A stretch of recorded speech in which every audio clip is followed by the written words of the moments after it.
السلام علیکم ورحمۃ اللہ وبرکاتہ۔ ورحمۃ اللہ وبرکاتہ۔ میرا نام محمد محسن قادری ہے، میں ہند کے شہر بھساول سے عرض کر رہا ہوں۔ پیارا بابا جان کی بارگاہ میں میرا سوال یہ ہے کہ اکثر لوگ اپنی گاڑیوں کے اوپر قصوہ نام لکھا کرتے جو حضور صلی اللہ علیہ وسلم کی سواری کا نام تھا، اس کا لکھنا، یہ ایسا لکھنا درست ہے؟ درست ہی نہیں بلکہ نیت اچھی ہو تو باعث برکت ہے۔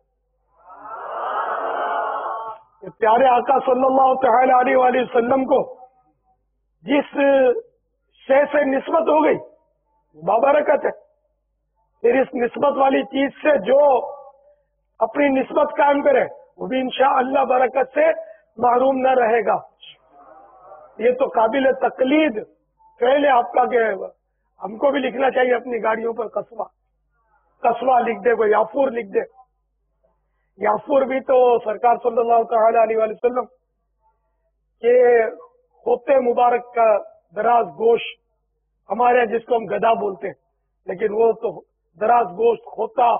حمار، اس کا نام یافور تھا۔ اور بھی اس وقت نام یاد نہیں آ رہے مجھے، گھوڑوں کے نام بھی تھے، تو کوئی ان میں سے اگر نام رکھے اپنے اسکوٹر کا تو مدینہ مدینہ۔ اور لوگ آپ کو پوچھیں گے یہ کیا لکھا ہے، پھر آپ اس بہانے سرکار صلی اللہ تعالی علیہ وآلہ وسلم کا ذکر خیر نکلے گا۔ یہ تو آقا کی اونٹنی کا نام ہے قصوہ، تو وہ آقا کا اونٹنی ہے کہ جب میرے آقا صلی اللہ تعالی علیہ وآلہ وسلم نے پردہ ظاہری فرمایا، وصال ہوا، آپ کا انتقال شریف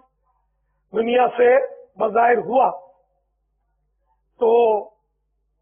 قصوہ نے چرنا چھوڑ دیا، نہ دانا پانی کچھ بھی نہیں، ایسی غم مصطفیٰ میں وہ بے قرار ہوئی، یہاں تک کہ بھوک اور پیاس کی شدت میں قصوہ کا انتقال ہو گیا۔ ایسی عاشقہ تھی آقا کی صلی اللہ علیہ وسلم، ایک ہم عاشق رسول، ڈٹ کر اور عمدہ سے عمدہ غذائیں کھاتے ہیں، اور یہ اونٹنی تھی، غم مصطفیٰ نے کھانا ہی چھوڑ دیا، لیکن اس پر غلبہ رنج و علم تھا، ٹھیک ہے نا، اور اس نے چھوڑ دیا، اور وہ جانور تھی، وہ شرعاً مکلف نہیں، شریعت کے اس پر احکامات نہیں، ہم جان بوجھ کر کھانا اس قدر ترک نہیں کر سکتے کہ ہم نمازوں سے عاجز آ جائے یا خدا نہ خواستہ دم نکل جائے، یہ ہوش و حواس میں جائز نہیں ہے اس طرح۔ تو میں ویسے ہی چوٹ کر رہا تھا کہ ہم بھی عاشق رسول ہیں، ایک یہ بھی عاشق رسول تھی، ہم سے تو بابا وہ کر کوئی داڑھی کا بولے نا، اے عاشق رسول، جس کے عشق کو محبت کا تو دعویٰ کرتا ہے وہ تو داڑھی والے ہیں، تو ہم ہزار بہانے کرتے ہیں، یار میری نوکری ہے، میری مجبوری ہے، ابھی تو منگنی بھی نہیں ہوئی، شادی میں رکاوٹیں ہیں، تو فلاں ہے تو میں شادی کے بعد رکھوں گا،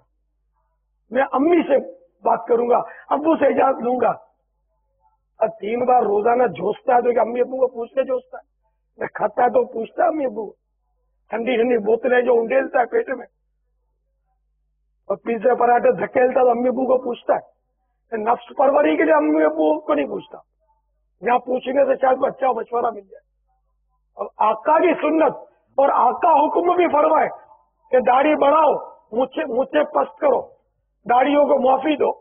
مجھے پست کرو، داڑھیوں کو معافی دو، اور یہودیوں جیسی صورتیں مت بناؤ۔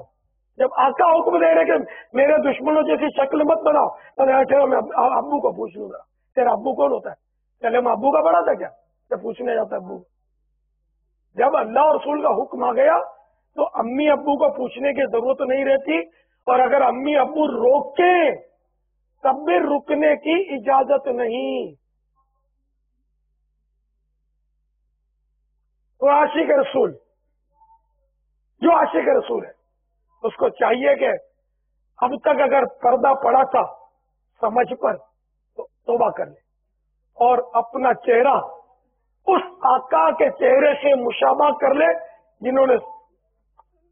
داڑھی مبارک سجائی ہوئی صلی اللہ علیہ وسلم، اور داڑھی بھی مبارک ہو،